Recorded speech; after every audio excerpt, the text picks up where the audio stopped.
All right, what's going on, everyone? Part two of the Tales from the Rail, Life in the Pit, whatever you want to call it. Read the description. I'll call it something different, but we're going to go with it from there. Little Behemoth today. So, actually, story about Behemoth going to be coming up, part three. But if you have not checked these guys out, definitely check it out. Don't worry about all the satanic bullshit that's out there. Just listen to it. Have fun. You get to see them inside of a smaller club indoor venue. Definitely do it. You will not be disappointed. So, before I get into the stories and a lot of stuff here going on behind me, quick shout out to Mark and Bobby over at White Lake Square Barbershop. Hooked me up over on Saturday, and thanks guys, appreciate it. So, starting out, I got to make sure I watch out for the beach ball from Godsmack. Got that in Vegas when we were out there at that show. Behind me here, I'm going to slide over here a little bit. Got a little Foo Fighter section here. Got one when Tenacious D opened. These are all numbered. They're all exclusive. Only certain numbers were produced. The foils, both these foils were from Toronto. When you saw Foo Fighters there. It's been a while. I have to look up the actual date, but those are both numbered prints from Toronto. So it's something that's a nice little collector's item. As we're going to still be in this section, I want to point out one thing over here that no, this is nothing that I actually was attending, but as far as a piece of history is concerned, this ticket right here was for the November 15th show, one of the last shows that was available for Led Zeppelin prior to John Bonham passing away. Now, what was going on with these tickets was they were mail order only. You had to send away your request for tickets. They processed it, sent it back to you. You obviously sent your payment in, mail order only. So all four of the dates that were taking place at the Chicago Stadium were mail order only. Unfortunately, John Bonham passed away September 24th. They had to cancel all the shows, but these are the tickets that remained that nobody ever got to see the show.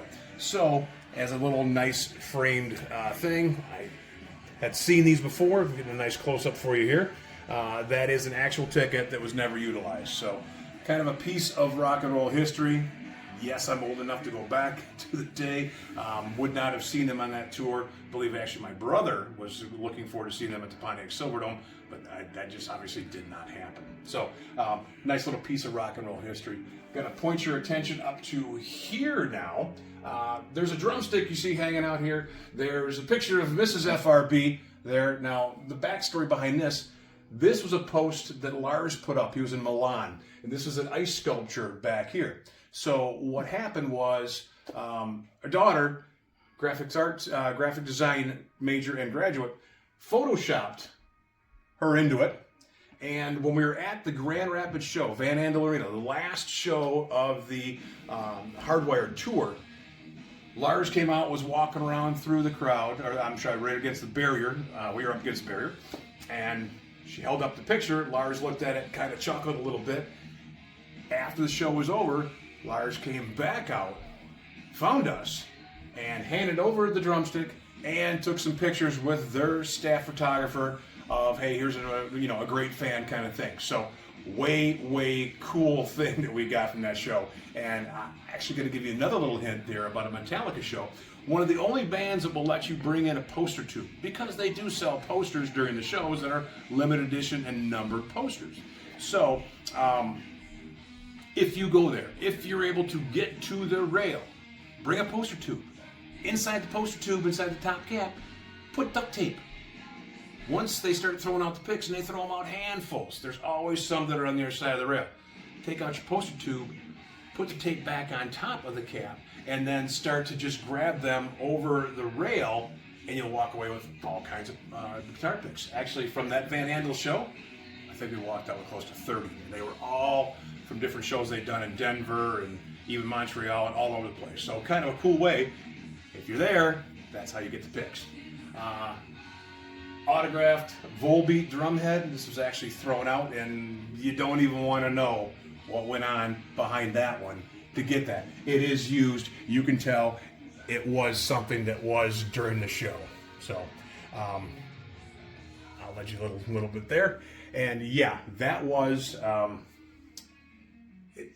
use your imagination as to what I had to go through to get that. And it remained pretty much unscathed. There's only a few little blemishes on it, so that's kind of, it was nice to actually get the prize after what I went through to get it. Just going to point you down here a little bit. Got to meet Hatebreed at the machine shop. You want to talk about a show at the machine shop? You ever been there? One Hatebreed plays, the entire place is pit. So just know what you're getting into when you're there. But it was a very, very reasonable meet and greet. Great to meet the guys. Got all kinds of autographs and so forth. Got your license plate. Got the announcement from there. So all kinds of cool things there. Moving right up though, of course, as I said before, everything has a story and a story behind everything. This Offspring poster was part of a package they had, and at that time, their drummer, Pete Parada, would always hide drumsticks around at every single venue they went to. So, waiting in line to get in, I had a little bit early entry, had the one of their VIP passes. So, waiting to get in, we check Instagram, and notice as Pete's post is, oh, here, Detroit, here's where the sticks are. So I'm sitting there and I know where that is. So before we got in, we still had about 10 minutes left to get in. I go running all the way around the other side of Freedom Hill, and I flag down someone who's working there, and I say, hey, that picnic table right there, go that one right there. Underneath there, there's some drumsticks taped underneath there. And she's like, what? I said, yeah, just please. I said, there's $20 in it if you go over there and look. She went over that table, she looked underneath it, and she looked at me, and she said, holy shit. I said, yeah, grab them. So she grabbed them. Inside there were the 2 sticks. There's also a Dexter pick in there and one from Noodles in there. Those are actually in a different spot, but ended up getting the sticks. Thought it would be a nice little thing to frame in there with a shadow box. So always follow the bands you're going to see. You never know when something might be hidden, all right? Get there early if you can. Follow the band, find out what kind of special things there might be happening. So that's kind of the story behind that one. That was a lot of fun. Unfortunately, lady was kind of ticked off that I got them before she got in there, but nonetheless, she was never getting them anyways. I was going to outrun her. So I'm going to give you a quick shot of Down the Floor. We're going to go with probably a lot of the Metallica stuff is going to be in part 3. I'm going to get some Metallica, I'm going to get the other end, going to get some Slayer into that one, okay? First ever autographed poster. There you go. Shinedown from many, many moons ago, which is another tip and trick for you guys. Join up to every single fan club you can, okay? Most of them are free. Some of them will charge you a little bit of money depending on what kind of a status you want.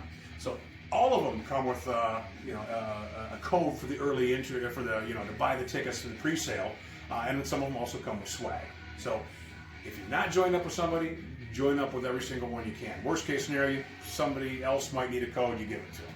Okay? So that's how a lot of times able to get the tickets and get the pit and then get there early. So you guys have heard that story. So what you got is a lot of Shinedown that I've seen them. Actually, one of our favorite bands to go see live. Always a great show, never disappoint. Got really lucky to see a really cool Hailstorm show one time, and we got, I'll have to dig it out, but I'm going to give you a little bit of a cool little backstory of something that they started doing, Hailstorm. This was actually Little Caesars Arena back in 2021. Had gone to a show there, and they started throwing things out after the show. Well, we got one, and what it was actually a hotel key. That every single stop on the tour, Hailstorm was collecting the hotel keys, they were autographing them and throwing them into the crowd. So we actually got one of those too. You never know what you're going to get, just be ready, okay? So, I don't know much more. We got a nice, real cool meet and greet with Stone Sour. EMU Convocation Center, which is actually my alma mater, as a matter of fact. It's nice to go back there and see Stone Sour and actually Hailstorm open that show for them. So we got to meet them. Pretty much not a big, huge time spent with the band. How you doing? Nice to see you. Take your picture, GTFO, and go on to the next thing. So, all right. So last thing on the Stone Sour meet and greet, because it was very, very cool that Corey actually remembered something. My shirt I've got on here. I actually saw Corey one time post a picture of him wearing it. Stop making stupid people famous. So I thought, what better time to wear the shirt than to meet him? And walked in there, and he looked at the shirt, like, "Hey, nice shirt." I said, "Thank you. I saw it on you, and I thought I would go ahead and get one." So it's always been a favorite one of mine. So that's going to probably wrap things up for this part 2, because I could go on forever. But what you can see behind me, you got some Megadeth, you got some Metallica, Anthrax, and some Five Finger. That actually itself might have to be part 3. I might get into some things back there with some Non-Point and some other Volbeat and some Slayer, and all kinds of stuff to come up. So that's it for right now. Appreciate you tuning in.